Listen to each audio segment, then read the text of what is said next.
CBSE class 12 পরীক্ষা চলিছিল, তেতিয়া এটা গণ্ডগোল হৈছিল।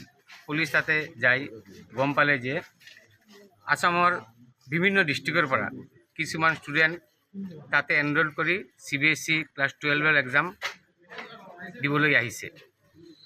তেওঁলোকে হাল্লা কৰিছিল যে তেওঁলোকক আনিছিল যে এই পৰীক্ষাত 60% ওপৰত মাৰ্কছ লৈ পাছ কৰিব পাৰে, কিন্তু তেওঁলোকে এই ফেচিলিটিটো নাপায়। সেইকাৰণে তাতে হাল্লা হৈছিল।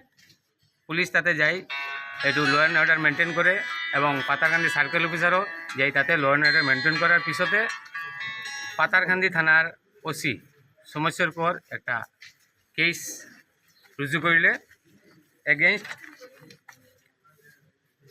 USTM এর ওনার মাহবুবুল হক, নুমান আহমেদ, ইমদাদুর রহমান, হীরামণি শইকিয়া, বিজয় দত্ত আর রেজাক আলী, যেটু Patharkandi PS case number 5425 under section 61(2), 3184, 3165, 3363 BNS।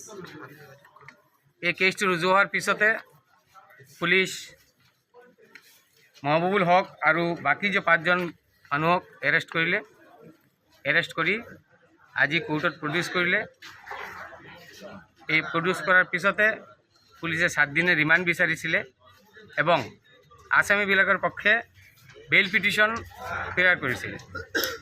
Honourable SDGM কোৰ্টত আজি বেইল পিটিশনটো ৰিজেক্ট কৰিলে আৰু যেটো ৰিমান্ড বিচাৰিছে পুলিশ 7 দিনেৰ, কোৰ্টে কৈছে যে এটো ৰিমান্ড নালাগে, যদি পুলিশে ইন্টাৰগেট কৰিব লাগে তাহলে জেলত যাই ইন্টাৰগেট কৰিব পাৰে। বিপক্ষে অধিবক্তা কেইজনে আজি আছিলে? 14-15 জন আছিলে। আপনি কি বিচার ইমান এটা হাই প্রোফাইল কেস হয়েছে নাকি?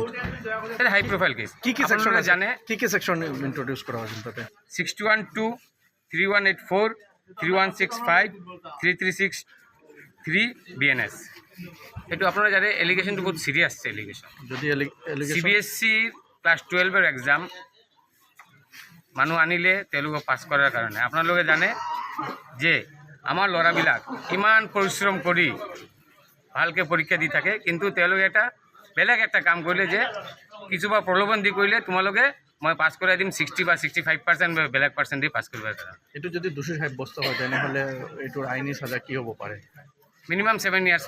যিকোনো খবৰৰ বাবে যোগাযোগ কৰক 7099017330 লগতে 7099017110 নম্বৰত।